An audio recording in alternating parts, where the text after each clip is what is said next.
An Apache woman was left to die in the desert. A rancher saved her and did the unthinkable. The desert showed no mercy that afternoon. Heat rolled across the sand in heavy waves, turning the horizon into a cruel blur where sky and earth melted together. Nothing moved except the circling vultures above, patient creatures that understood death better than time. Near a dry arroyo, half buried by drifting sand, lay the body of an Apache woman. Her dress was torn and stained dark with old blood, her skin burned raw by the sun. Whoever had left her there knew the desert would finish the work without witnesses. Miles away, a lone rancher rode the outer edge of his land. Caleb Hart had spent years in silence, not because he feared people, but because life had stripped him of the need for words. He had buried a wife, a child, and every dream that once tied him to town life. The desert suited him, harsh, honest, and unforgiving. His horse slowed suddenly, nostrils flaring, sensing something wrong. Caleb followed the instinct that had kept him alive for years and rode toward the arroyo. At first glance, he thought the figure in the sand was already dead. Most people left out there were. He dismounted cautiously, the heat pressing down on his shoulders, and knelt beside her. Her lips were cracked, her breathing so shallow it almost wasn't there. Then her fingers twitched, just slightly, as if defying the desert's claim. Caleb exhaled slowly. Leaving her meant safety. Helping her meant trouble, serious trouble. Apache women were not abandoned without reason, and rescuing her could bring war to his doorstep. He looked around, half expecting riders to appear on the ridge, then back at the woman whose life balanced on a breath. He thought of all the times he had walked away from suffering, telling himself the world was not his responsibility anymore. Yet something in her face, hardened even in near death, stirred a part of him he believed had died with his family. Caleb removed his hat and shaded her eyes, pouring the last of his water between her lips. She coughed weakly, and that sound settled the matter. He slid one arm beneath her shoulders and another under her knees, lifting her carefully. She was lighter than she should have been, as if the desert had already begun stealing her away. As he placed her across his saddle, the vultures drifted farther back, annoyed. Robbed of what they believed was theirs, Caleb mounted his horse and turned toward home, fully aware that this single decision might undo the quiet life he had built from ashes.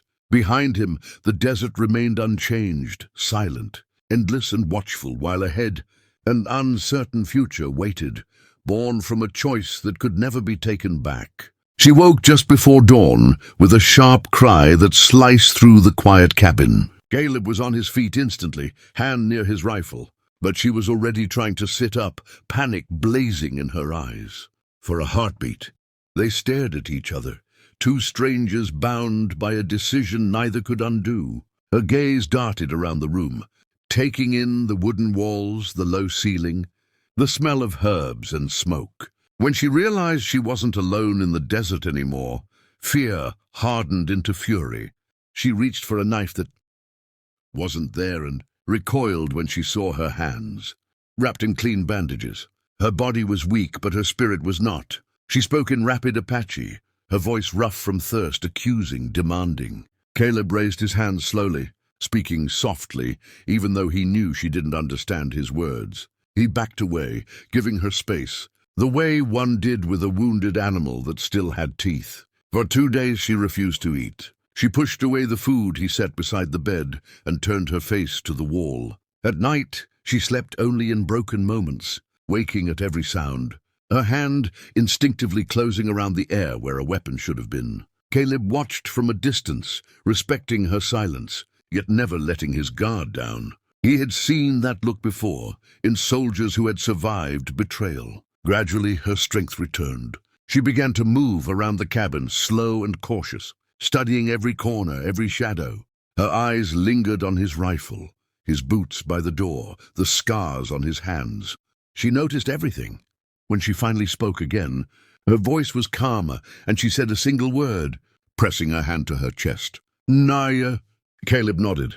"Caleb," he replied, though he wasn't sure it mattered. Communication came in fragments, gestures, expressions, shared silences. He learned she was Apache not just by her clothing, but by the way she carried herself even injured, like someone trained to stand her ground. The scars along her arms and shoulders were not from accidents. They were earned. That realization unsettled him more than her hostility. Whoever had left her in the desert hadn't abandoned a weak woman. They had tried to erase a warrior. One evening, as the sun bled red across the land, Caleb noticed her staring out the window toward the distant hills. Her jaw tightened and her hands began to shake. She drew a line across her throat with her finger, then pointed toward the horizon, enemies, death, hunting. That was when Caleb understood the full weight of what he had done. By saving her, he had not only invited danger into his home, he had placed himself directly in the path of it. Yet when he looked at Naya, standing wounded but unbroken against the fading light, he knew he would not undo his choice. Outside, the desert settled into night, quiet and patient, as if waiting to see how long mercy could survive in a land ruled by violence. The attack came with the sunrise, swift and merciless. Caleb was already awake when the first echo reached him, a distant hoofbeat, carried on the cold morning air. Years of hard living had taught him to trust such warnings. He stepped onto the porch, eyes narrowing as shapes appeared along the ridge, dark figures against the pale sky. Apache riders, painted for war, silent as the desert itself. Inside the cabin, Naya sensed it before he spoke. Her body stiffened, and she reached instinctively for a weapon that wasn't there. Caleb pressed his rifle into her hands and pointed toward the back of the house, toward the open land beyond the corral. His voice was firm, leaving no room for argument. She shook her head. Running had already failed her once. The first arrow struck the fence, splintering wood. Then the gunfire erupted. Caleb fired with controlled precision, every shot measured, every movement practiced. Dust and smoke filled the air as riders circled, testing his ground, searching for weakness. The ranch, once a place of quiet survival, became a battlefield carved by noise and fear. When a rider broke through the corral gate, Naya moved. Pain still lingered in her body, but training overpowered weakness. She took cover, raised the rifle and fired. The recoil jolted her shoulder, yet the shot found its mark. In that moment, she was no longer the woman left to die in the sand. She was a warrior reclaiming her breath. They fought back to back without speaking, instinct guiding them where words failed. Caleb realized then that saving her had not made him her protector. It had made him her ally. The riders retreated as quickly as they had come, carrying their wounded away, but the message was clear. This was not over. When the dust finally settled, the silence felt heavier than the gunfire. Naya's hands trembled as she lowered the rifle, blood not all her own staining her fingers. She stared at them, then at Caleb, as if seeing him for the first time. That night, she told him the truth in broken phrases and gestures, enough for him to understand. She had refused an order. Her people had demanded she kill children from a rival tribe to settle a blood debt. She had laid down her weapon instead. That act of mercy had branded her a traitor, stripped her of protection, and condemned her to die forgotten under the sun. Caleb listened without interruption. When she finished, he stood, removed his gun belt, and placed it on the table between them. The sound of leather against wood echoed louder than any shot fired that morning. He looked at her steadily, his decision already made. "If they come again," he said quietly, "they don't come just for you." Outside, the night stretched across the desert, wide and unforgiving, but inside the cabin, a fragile bond had been sealed in blood and defiance, one that would demand a price neither of them yet fully understood.